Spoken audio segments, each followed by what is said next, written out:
What are we going to do for the next 25 minutes before we start the topic? Do our actual introduction. Oh, lame. Yeah.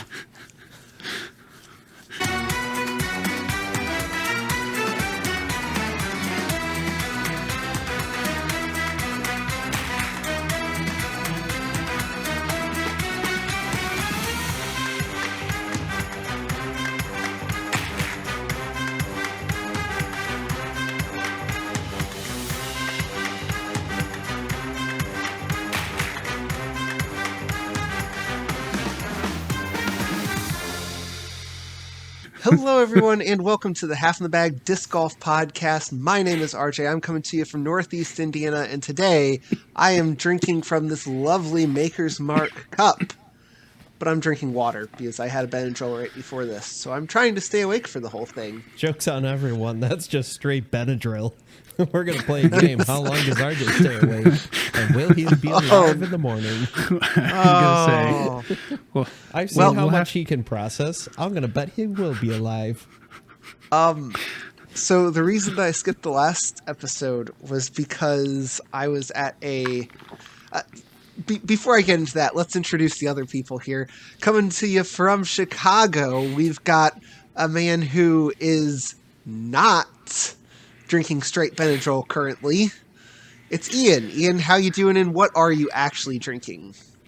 Also water, because I am on the tail end of whatever being brought home after I had influenza A. So like, it's been like almost 2 weeks of just death. Feeling my house. awful? Yeah, my house is yeah. I need to like air it out, clean it, but it's really cold right now, and it's supposed to snow off and on this week. So It's supposed to dump on us Wednesday. lots of.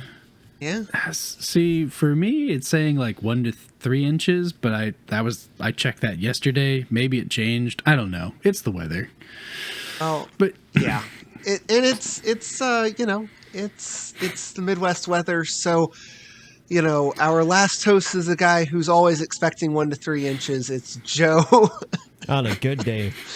But it's cold out, so I'm drinking some whiskey. wait, are we still talking about weather or? Yes, the snowman. Yes. Yeah, obviously. Didn't you get Groucho his Marx picture that I with put in my backyard. Groucho Snowman? Groucho Snowman, yes. Groucho Snowmarks?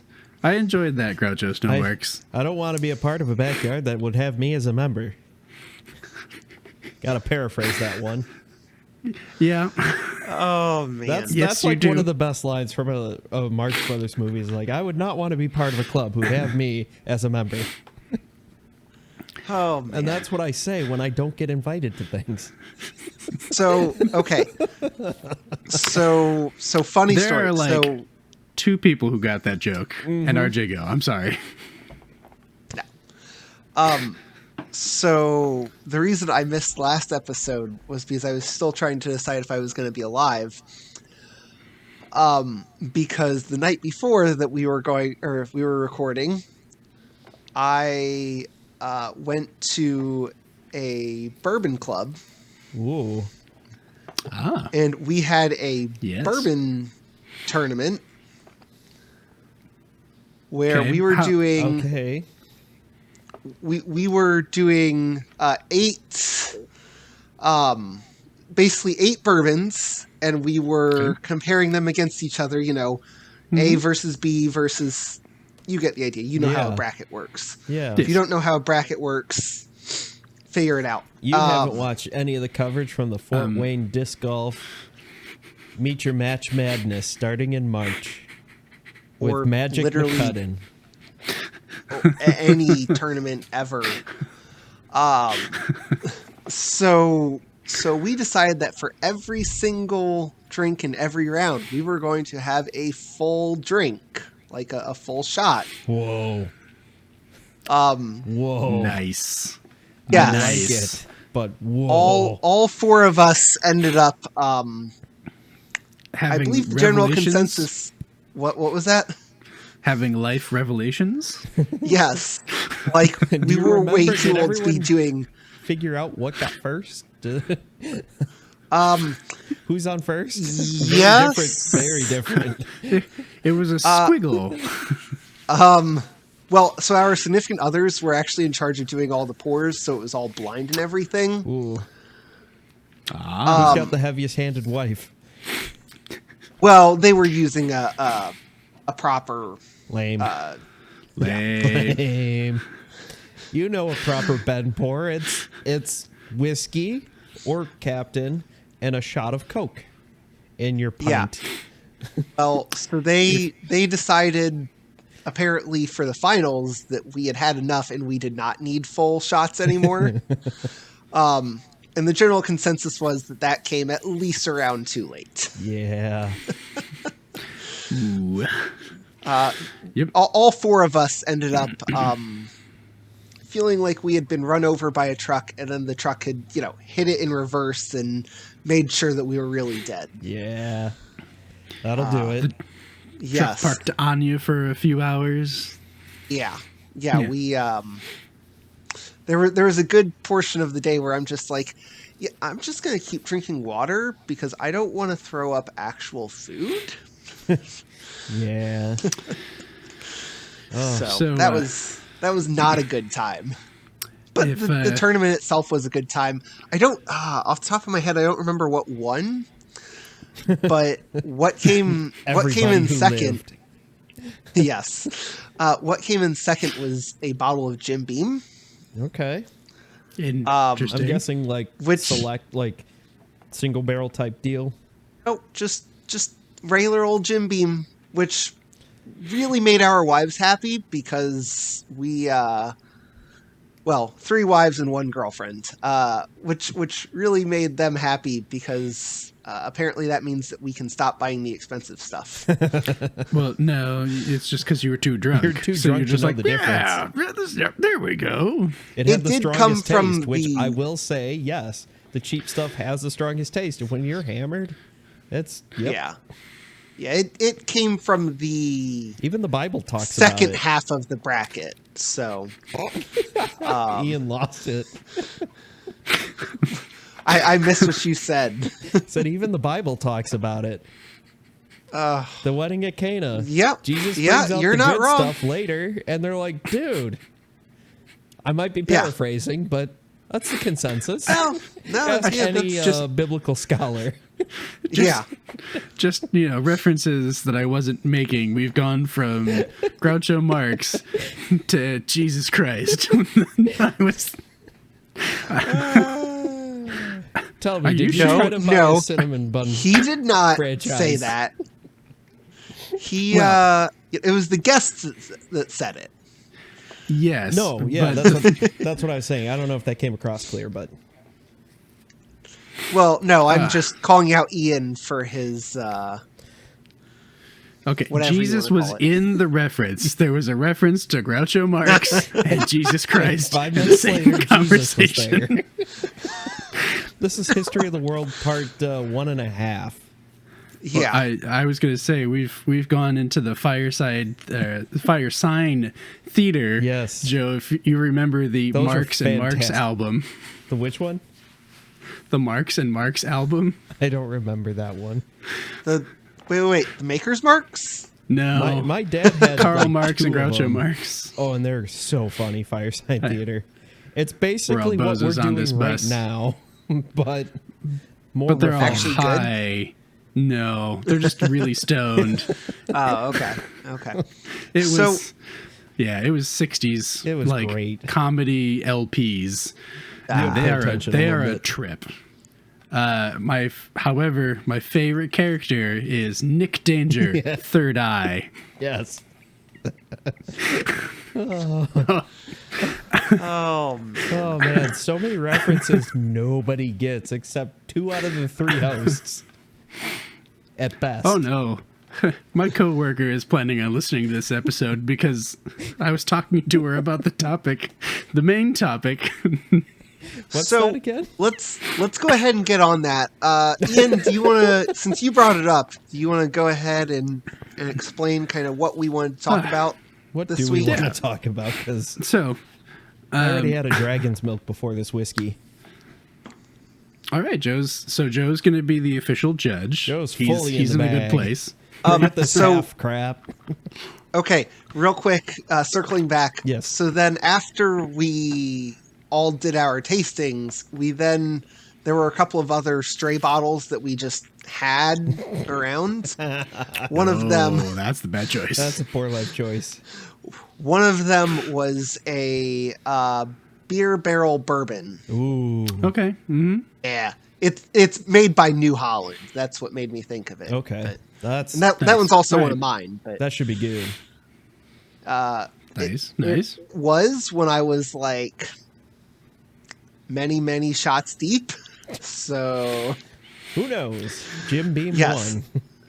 I was going to say, Jim Beam Second, came in sorry, second. unfortunately, if you wind up tasting it now, your body might be like, "Oh God, this is the poison we had last time." No, That is Jack So- Daniels for you, buddy. I've gotten No. over my Jack Daniels issues as long So as it's in Coke. I very much thought about, because we all had to bring two bottles, one lower shelf, one upper shelf. Yeah. I very much thought about throwing, and again, it was all randomized, but I definitely thought about suggesting some Fireball, because it is technically a whiskey. You could have gotten Yes. away with the Jack Daniels Tennessee Fire. Slightly less antifreeze than Fireball, but Yeah. you know, still mostly It's antifreeze. the same. It's the same general principle, just a little higher Yeah. quality. Yeah. Which, side note, Simple go. as I've discovered, if you guys like Winter Jack, the apple cider one, that's Okay. like 30 proof-ish, 30, 40 proof, somewhere in there. Yeah, it's kind of like an apple pie shot. Yeah, it's pretty good. It's relatively low. I mean, for alcohol, relatively low. Jack Daniel's Tennessee Apple, or whatever they call it, is the exact same thing, but like 80 proof and widely available. Just Nice. it will get you in trouble very quickly. Oh, It goes down smooth, So- kind of like their Tennessee honey. see, when I first started drinking whiskey and bourbon, that's how I actually got into it, was the Jim Beam Yeah, theirs is good honey. too. Theirs is good. Yeah, theirs is. It's good. It's Oh, really man. sweet for me now that I've gone away from it. Yeah. But so speaking of getting in trouble, so one more story that we can actually get into our topic. Nah. Who does that? This happened So to my bad. wife We and I don't took stay a on the trip rails. this weekend, and we went to a brewery. Well, she had a blackberry moonshine lemonade. Ooh. She's only had moonshine that one actually other time. sounds pretty good. Oh, it was real good. So she's only had moonshine one other time, and it was the unflavored stuff, and it was just straight. Ooh. And I'm ooh. like, Mhm. no, Ah, no, that no, no, old no, white no. lightning. Whoever did that to you was playing a mean prank on Yeah, you. they were. I love me rubbing alcohol. Right. At a higher proof than rubbing alcohol. Yeah. Its only legal use is to strip the varnish off of boats. Yep. Isn't that the scotch that I had? Oh, that was straight up turpentine. Oh, I think somebody that still actually makes me wanna replaced that puke. with turpentine because that was awful. We all tried it and like almost threw up, and we don't know how you drank that bottle. Literally. He was too very, drunk. very drunk. He didn't start that way with that bottle. No, but I ended that way. Yes, you did. So anyway, the end of this weekend Yes. story. Yes. So I brought it to her, and she tried it, and she's like, "Oh, that's." Like, she was really stunned at how good it was, and I'm like, yeah, that's what happens with moonshine when you get good moonshine, Yeah. is it tastes really good, and you get yourself in trouble. Yeah. I've had, like, a chilled peppermint moonshine. I think Ben was actually the one that had that one. Pretty good.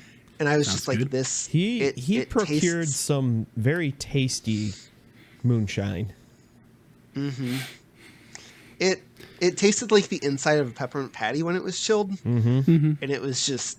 Oh, it was dangerous. It was real dangerous. For all you Yeah. Midwesterners out there, if you ever get the chance to get some really good strawberry rhubarb moonshine, That's where it's at. Oh yeah, no, that's some good stuff. I also the one time that I got in big trouble, I was at a wedding, and it was a Serbian wedding. He got so drunk he forgot where he was. With some good old Serbian hooch. It was from like Uncle so-and-so brought it with him somehow. I don't know how. Didn't ask questions. Wasn't going to, but it How kicked did you like end a up mule. at this wedding? Huh? How did you end up? If I remember correctly. No, this was a different wedding. Oh, okay. Our mutual friend Kelly took me as a date because her husband couldn't go. Yes. Yeah, okay. She didn't tell me this wedding story. This is the date after my sister's wedding where Ian was my date. Yep. Solid. Yeah. So man, that was a really fun second wedding that I knew nobody there, not a soul. Phrasing. Had a great time. Was really confused at first because it was a lesbian wedding. Nobody told me that. Not that I care at all, but I'm just like, wow, there are a lot of girls walking down the aisle. Oh. And then they break out the Serbian hooch. Yes, it was wild. It was so much fun. Oh my gosh. This sounds hilarious. This just sounds awesome. And it was at like in Illinois, you could rent out like the county park basically and bring alcohol, unlike Indiana. So this was at like some random county park in Kankakee. I had a blast. Oh, yeah, because you were not in DuPage or Cook at that point, because those two counties you can't. Yeah, but, it varies county to county in Illinois. I think that's Willamette County. Yeah, they're a little more lax. Well, no, it's that was Kankakee County. No, that is Kankakee. Yeah. I forgot they're their own county. Yes. I forget who has a county in this damn state. It was a blast. I had so much fun. I made so many friends that I don't know their names. And none of them were interested in you. And to be fair, it was also like, no, I made friends with like the bride's wife, or the bride's. Sorry, multiple things going through my head right now. The bride's, like, the girl who wore the dress, her parents. I don't know. Yeah. I was waiting for you to be like the bride's mother's sister's twice removed cousins, It makes former us roommate. nothing. Oh man! At some point, I should tell you guys the story of when I crashed a wedding and then planned the after party. Yes. But before we get totally off the rails and get totally away from what we actually want to talk about, Ian, do you want to go ahead and we introduce are 18 our topic? minutes in, 19 minutes in. We're doing great so far. Yeah, which means that I have about 10 more minutes before I pass out. So, the main discussion topic that we are going to maybe, possibly, sort of, kind of get into tonight is there a better way to divide divisions beyond our current methodology, which is gender division, so a men's and a women's division? Is there a way, or is there a not necessarily is there a way? Is there a possibility that for the PDGA's statement that they want to be a truly inclusive sport, is there a way to do away with the gender divisions that would make sense and also still provide a somewhat tight grouping of competitive edge for both the contestants and also to make things interesting for the spectators? Mm-hmm. So this is not a discussion to be like, we have definitely decided there is a way. This is more of a like... These are three drunk assholes who have no idea what they're talking about. Pontificating. Yeah, well, I'm on so many different nasal decongestants, I'm pretty sure that I don't have any moisture left in my body. So we got just Benadryl. Just drink some bourbon. We got decongestants. And then we got whiskey. It was a great episode. What whiskey are you drinking, by the way? The Wiseman. I figured it was appropriate. Now, this is the first time I'm actually drinking it with both of you. Yes. That's true. Yes. Oh, man.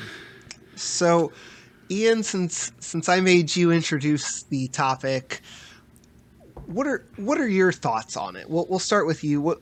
Go ahead and give us kind of your thoughts on how you think this might work, or even if you think this might work.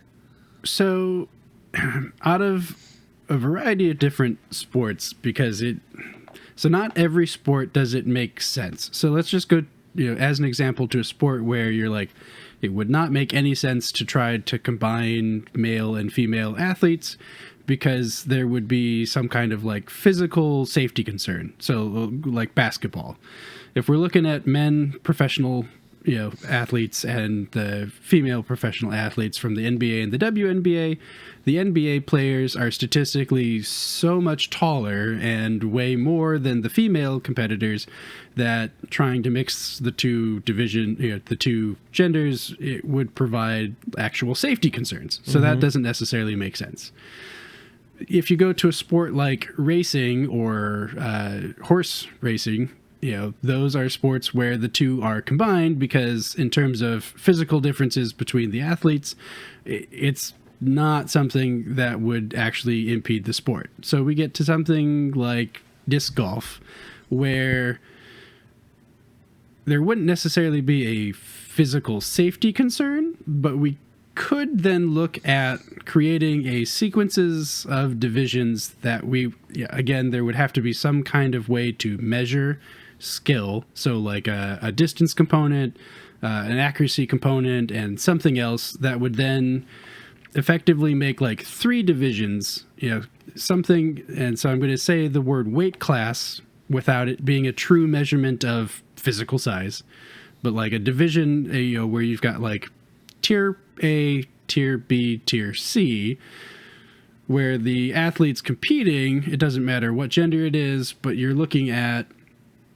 competitors that are close in a range, so that way, in theory, instead of seeing the same top 5 MPO and the same top 5 FPO players every time for about 5 to 8 years before they kind of start aging out and get replaced by a new crop of 5 people, that those divisions are kind of always shifting, and you're getting hopefully what would be exciting match play every single time, where your competitors are again closely grouped, and the other advantage would be that the tee times would continue to be staggered, and the format of a tournament would be over a couple of days. People are playing the same rounds.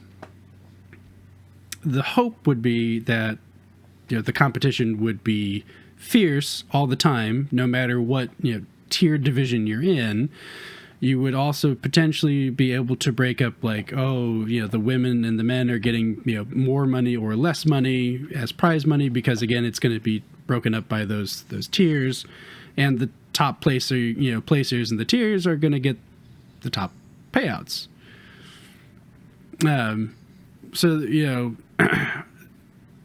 Now there are physical considerations still, because we're talking about different ways in which muscle groupings are done, but the thought is that disc golf is a sport that has the potential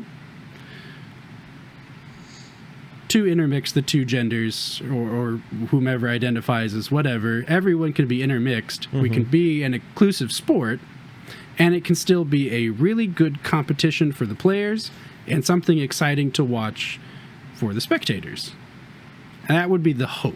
Yep. Now, I so that's the lofty goal. I don't know if it's necessarily possible, but I feel like out of most of the sports that are popular, disc golf has the potential for it. Yeah. Okay. So that's my 2 cents. Mm-hmm. So let me make sure that I understand this and try to succinctly summarize it. So what you're saying is, you think doing some type of almost like a class system where it's like this, this through, group like, here is top tier, this group here is second tier, this group here is third tier, and kind of dividing it up that way, just wherever people fall, however that ends up, right? Mm-hmm. Yep. Okay. Through some like kind of skills based assessment, essentially, right? Yeah.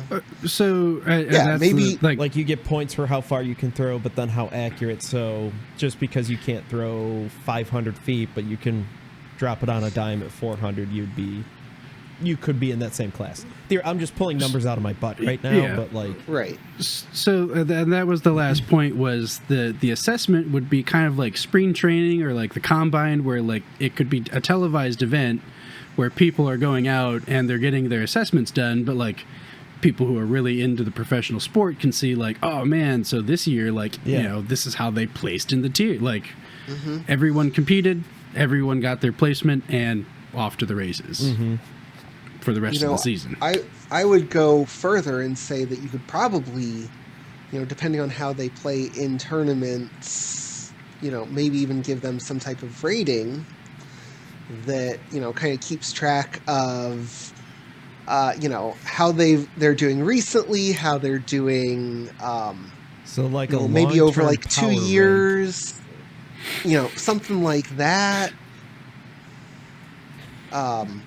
So I see what you're saying, but before I get into my thoughts, Joe, what do you have to add to this? Nothing constructive. Nothing. All right. I mean, all right. Well, then I'll just outside of doing basically that, without getting into like trying to get into details that won't matter anymore, like the broad strokes, that makes sense. I mean, you can kind of look at it. The one thing right now that I think, if you were to kind of look at it from ratings, the one issue you could have with like the top of the FPO field is like the ratings on the women's side are kind of compressed compared to the men's side. I think we should have some 1,000 rated women, but just the way the rating system's calculated is wonky. Right. I'd say. Right. I think that's a nice way to say it. Yes. I want to make it very clear. I don't like the rating system. I think there's a lot wrong with it. At the pro level, it doesn't make sense. Right. I think once you're a touring pro, just like, why? Yeah. Yep. So. Oh, I think we're all in agreement on that particular front. Yeah. Ian, I like the idea of it. I think that there's potential there.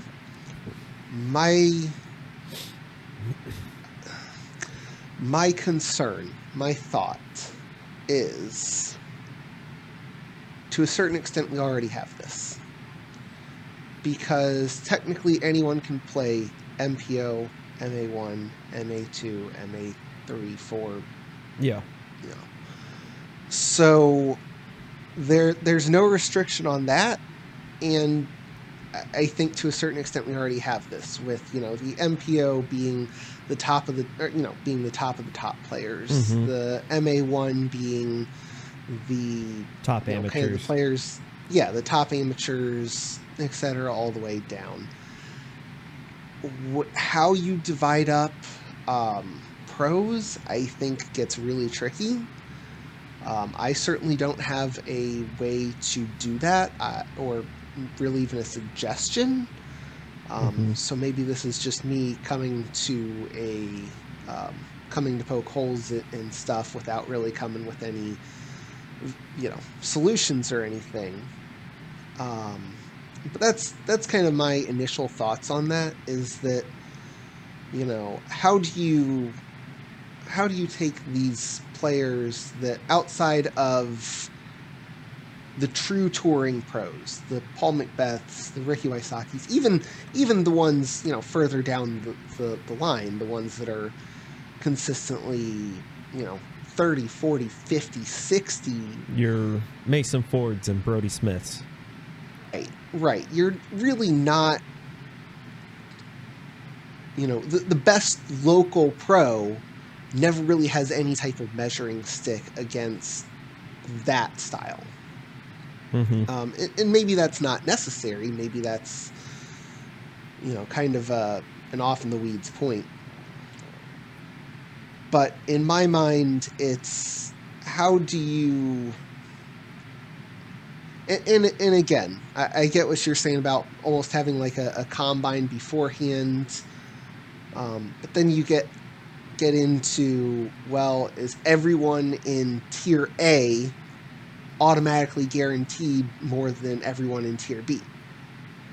Because if not, what's the incentive for being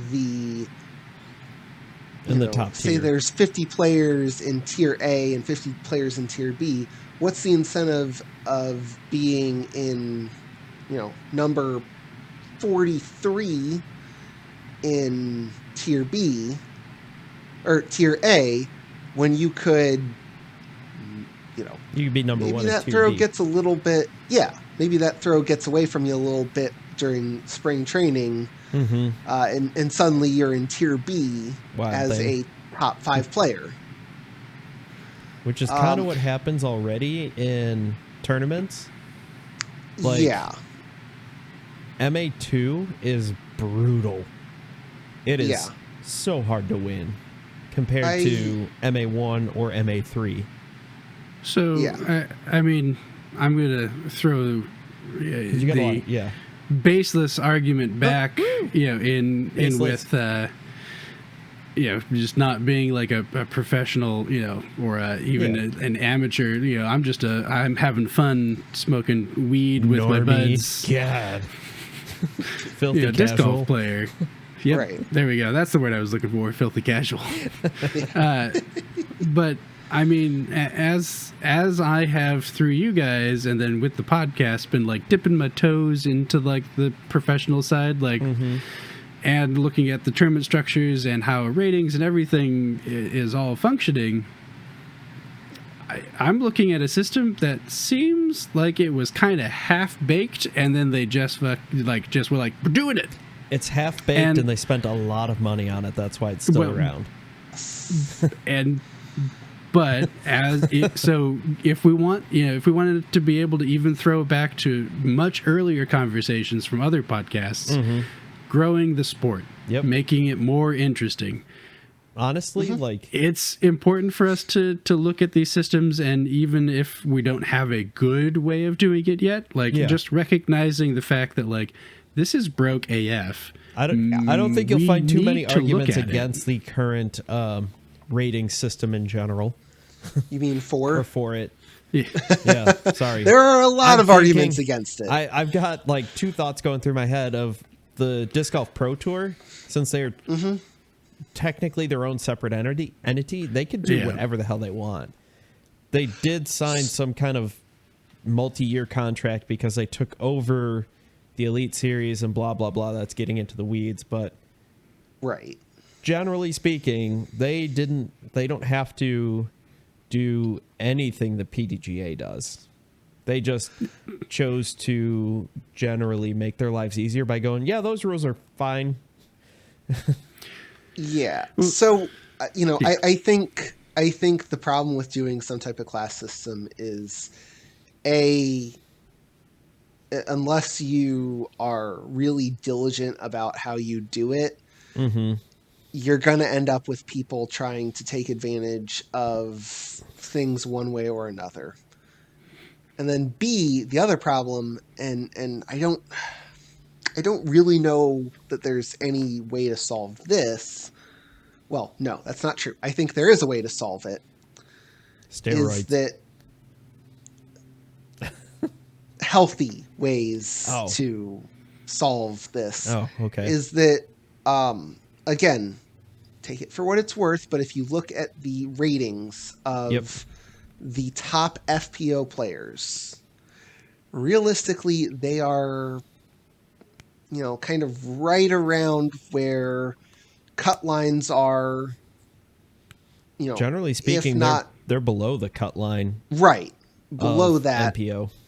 Of MPO. So, I think that if you're really looking to make it inclusive, that does make it a lot more difficult. Yeah. The way that you can get around that is to do some type of handicap system. Mm-hmm. Then that kind of gets but weird. Right, that gets weird. That gets, again, kind of off into the weeds. That, I think, could be its own separate entity. Yeah. And that if I don't think that it would be plausible for, your standard B and C tiers to, implement that, to do that thing. Maybe you could get away with it for an A tier. It gets a little dicey. Right. You could almost certainly do it for the Pro Tour. Yeah. But that gets again into, well, do we want the Pro Tour to reflect what we're seeing, on your, Saturday flex start tournaments? Or do you want your Pro Tour to, really be this own entity? Yeah. I mean, I agree, but I also am looking at this in the we're talking about this in the existing system, which we all generally agree is kind of broke. Mm-hmm. Yeah. So there could very well be some serious biases that are in the rating system that, lend it to be, skewed so drastically. But also we could look at course design and be like, well, yeah, they're just designed for, bros who just huck and chuck, and the motherfucker flies, 500 yards. Oh, Yeah. and the first F-bomb of the year flies. Is it really the first? Of the year? That's what I mean. Of the year? I guess. Well, Balls. 3 episodes and 37 minutes in. Hey, Not bad. I did pretty good. Not bad. So, I wouldn't mind seeing kind of that tiered system. Mm-hmm.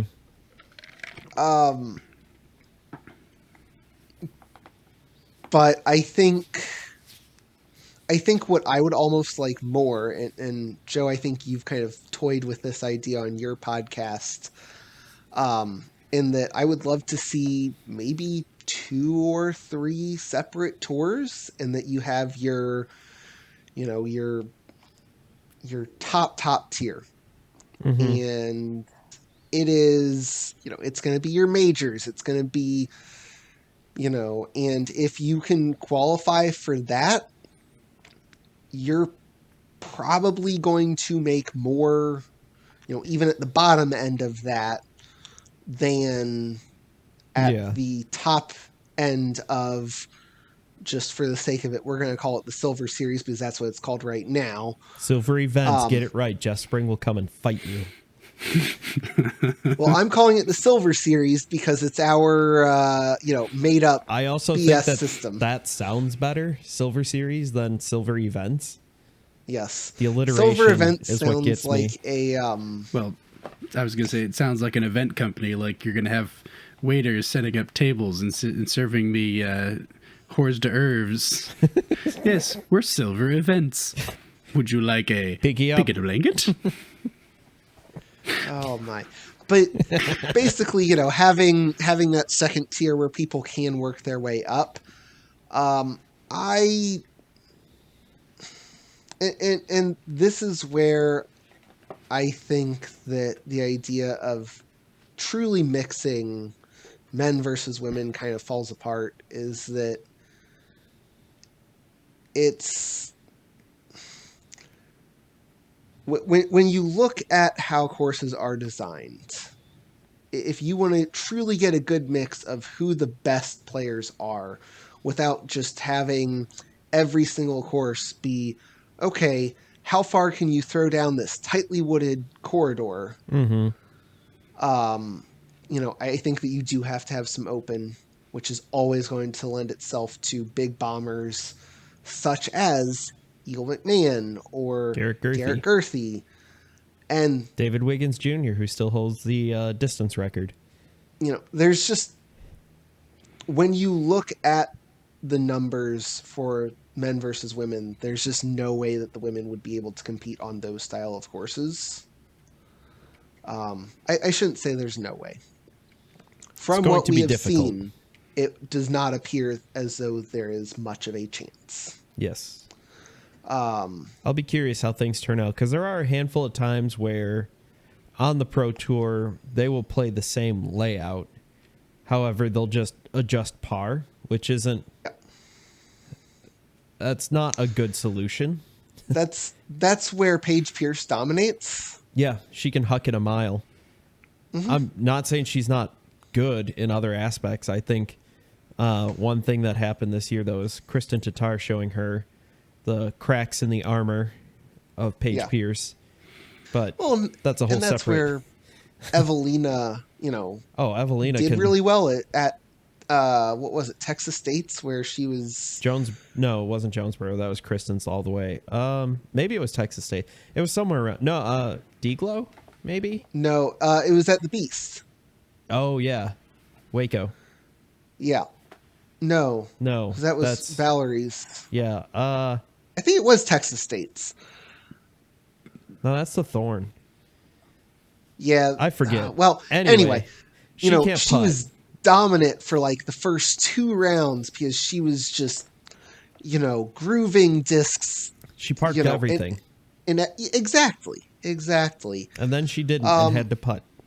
Right. And so I guess that to me is where I think it gets really difficult to figure out what the solution is if you wanted to mix genders. I think there's still a decent skills gap between MPO and FPO.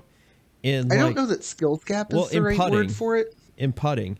I don't understand why there is, like, the best putter this year was owned at, I think, low 80%. That didn't even crack, like, the top 15 in MPO. Yeah. And I don't, it's kind of like a free throw. Generally speaking. Obviously, just take the trees and lay out of it, that kind of crap. And if you look at NBA versus WNBA, the percentages are about the same. I think they're actually a little better in WNBA, but they're really damn close. Yeah, well, yeah. So, like I said, this is more of a discussion. Like, we're pontificating. I think we can agree that the overall system, regardless of mixed or not mixed, the whole system does need to be reviewed. Oh, absolutely. And PDGA needs to figure itself out as to, like, ever since I started paying attention to the PDGA, and why. I've come to realize they need to figure themselves out, and it's not just this area. Well, no, I mean, they need to remember, where they came from and stop trying to be like, yes, we are the disc golf club. Our silver events. Yes, silver events. When, everything that, PDGA came from is a bunch of hippies throwing plastic at a basket. Yep. Throwing plastic like the Darley ball crusher? Yes. Yeah. Oh, man. And you can't forget the gnarly ball ripper. Yes. That's the fairway driver. Yes. Wait. Yes, that is what we decided. Yes. No, I mean, I'm with you. Is the gnarly we need ball a better tapper system. the putter? Yeah, the ball slapper is the putter. Ball slapper, tapper, whatever. That's our base plastic. Oh, and I have the image that we're gonna have for that one. The ball slapper is gonna be the robot with a teardrop bag, just hitting it. I love it. So yeah, I mean, I'm with you. The whole system needs an overhaul. I like thinking outside the bag, or maybe just half in the bag. Yeah, I feel like there is some potential for something, and I mean the thing is that if you want to even go to it, like, we can have, some of the big bombers, dudes, at this point in disc golf, primarily dudes, they can basically be like a Harlem Globetrotters team where they just go out and it's all flash and trash. It's spectacular. They're throwing huge distances. Absolutely they compete on their own faults. thing. But like, Step putt from 15 in terms feet. of like the super skilled play, you're like, we don't really care. We just want big, fun, and flashy. Yep. Which has its own market as well. yeah. Look at Las Vegas. Big, fun, and flashy. Okay. I think I've come up with a solution, guys. Yep. We're thinking of this all as singles competition. Mm-hmm. You throw in mixed doubles. Everyone gets a partner. What one guy, one girl. Yeah. There we go. Solved the whole thing. How are we going to do that? Draft style or like... I was thinking just, bring BYOP, bring your own partner. I like the idea of making it, you have to be married to your partner. So then now we're getting into arranged marriages for disc golf purposes. And that's a whole nother fun. Like they made a whole video game about that essentially called Crusader Kings 3. Oh my goodness. Joe, what references are you just reaching right up in that keister, just pulling them right out today? Hey, Okay. I've got them all right now. I mean, All right. it seemed like a reference to Game of Thrones would have been a little too On the nose. and a little too rough. I mean, we don't want a red wedding. Oof. All right. It is a nice day for a red wedding. So, Joe, now that you've... We're just going to keep moving. We're just going to keep moving, guys. I'm listening. Now that you've brought that idea to my mind, of the disc golfers currently, which couple disc golfers would be the best? Would play the best? Like if all the disc golfers brought their significant others to play with them, who wins that tournament? I think Kristen Tatar and Silver Lot would do pretty well, considering they're sponsored by... I think they're both sponsored by Latitude. See, here's my question. Would it be those two, or would it be Paul and Hannah Macbeth? I never see Hannah on anywhere on the leaderboards, so... But she at least Paul. plays? It's like, does... But you've got Kristen, who's like top of the FPO, and Silver, who's mid-pack MPO. Okay. You're looking at someone like... You're basically looking at like a top person and someone who's just not going to kill you. Yeah. Okay. Where would Team Hot Cocoa fit in here? Ooh, that's a tough one.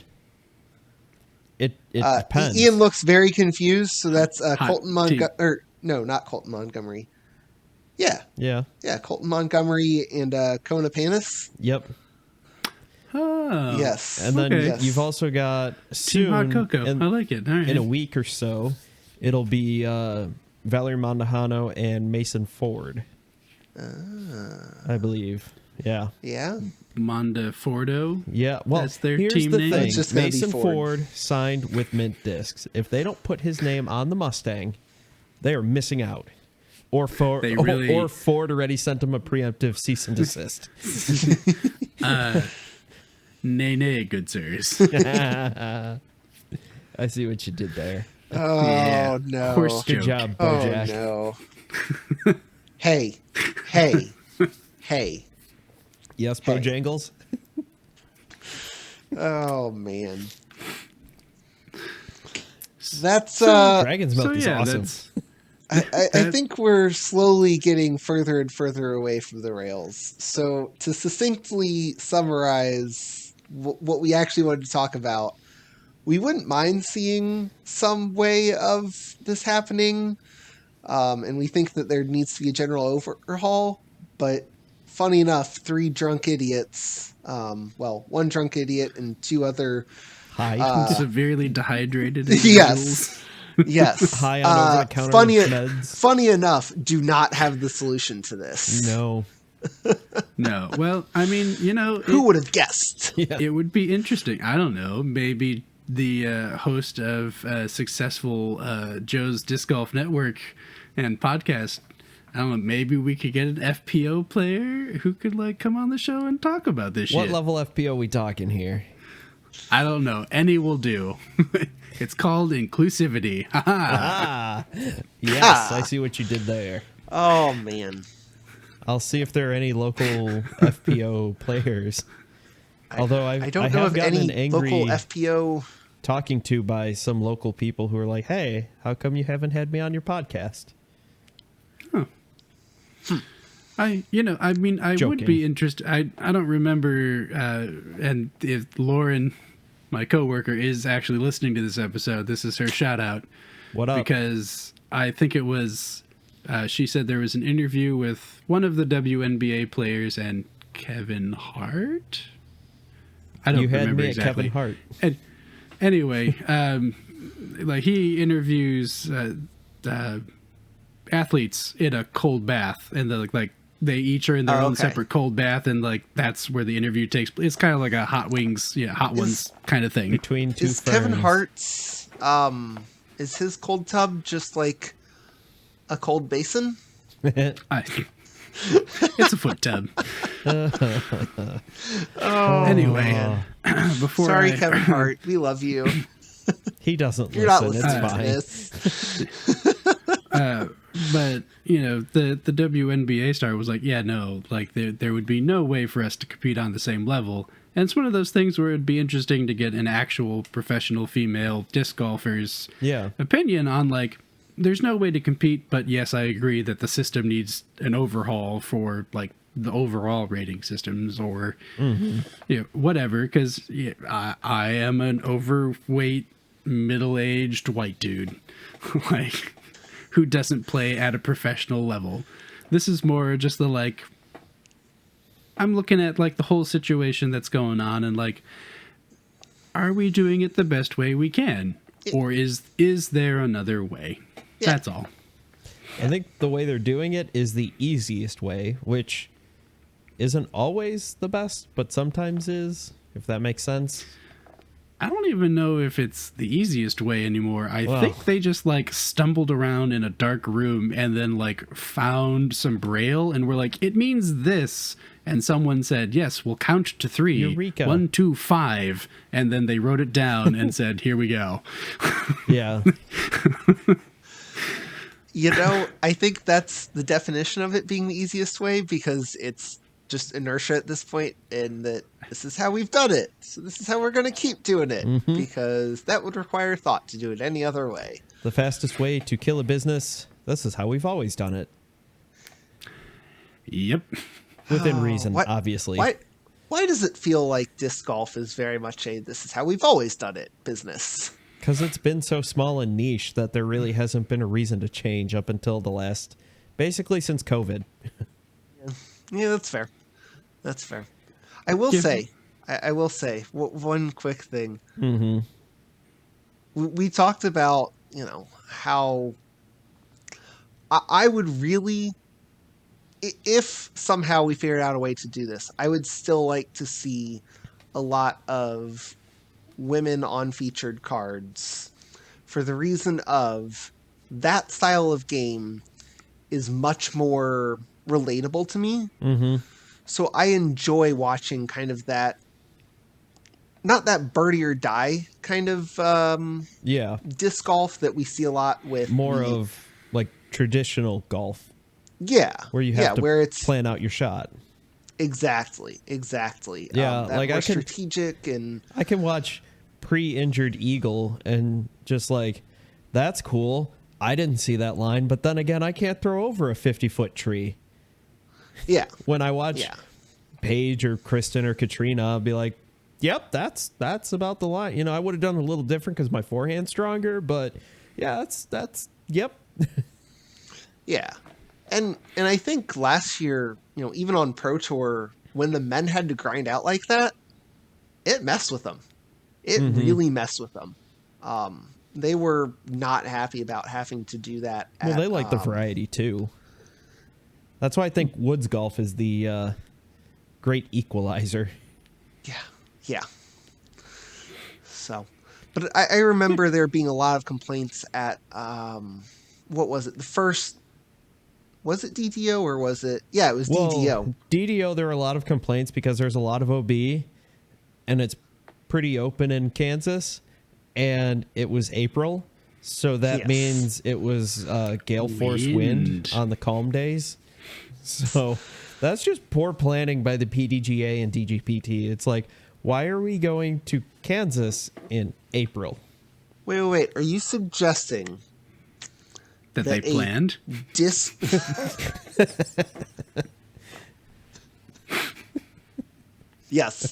Are you suggesting my that mistake. they planned? The whole premise of my argument is out the window at this point. All right, I think that's a good ending point. We did forget to mention our sponsor, who is, of course, Joe's Disc Golf. Log. Make sure you check out what? Nothing. That's the sponsor of my podcast, Log. Yeah. They don't. No free advertisements, Joe. Come on. It's heavy. It's wood. God. But make sure that you check out Joe's awesome podcast, his YouTube channel, website, joesdiscgolf.com. Disc Golf Healthy is actually getting some articles recently. Wait. Did you say Etsy? Are you making discs? Disc Golf Healthy. Oh, okay. Okay, Mr. Benadryl. Apparently. Disc Golf Healthy. Disc Slowed golf it down for Etsy? you. Joe is now apparently making discs. Check that out. Gnarly on Ball his merch Crusher. Yes. You joke. We're gonna make these one day. We're gonna find someone to partner with that can actually make plastics. Thaw Space Athletics make some sweet stamps, and I'm sure they do. They could. I don't know if they would, but they could. Yes. So really quickly, if you want to, if you are listening to this and you want to watch it, make sure you find it on Joe's YouTube channel. YouTube/Joe's Disc Golf. If you are watching this and do not want to watch it, go ahead and just turn off your YouTube channel. Obviously, pay for YouTube Premium, and then you could watch it offline as an audio. Yeah, or use one of those free podcast apps, like Spotify or Apple or Google. Yeah, we are available, or Amazon apparently. Spotted Google Zon. Yeah. Yes. We're available wherever you get your major podcasts. Pretty sure we've somehow worked our way onto the those platforms too. It's really easy. You just submit the RSS feed, and they're like, "Yeah, sure, why not?" Yeah. You accept everyone. Eventually, you strike gold, and you get a Joe Rogan. Instead, you get Joe Mama here. Yes, Oedipus. You kill your father and you marry Joe. Joe who? Good night, everybody. All right. Ian, thank you for taking the time to talk disc golf and drinking and many other things. Thanks for getting all the references I made, Ian. Yes. You're welcome, Betty. We're the same and kind of insane. Yeah. So. Joe, thank you for... I don't know, something. Thanks, RJ, for being the host and keeping this on the rails while you were high on Benadryl. Thanks for editing, Joe. Good luck after it's gonna be a Dragon's fun. Milk and a whiskey in. Oh, man, I hope that my audio didn't pick that up too much. Listeners and viewers, thank you for taking the time to listen to us. Thanks for making us part of your day. Everyone enjoy your rounds. Bye. Later. Good night.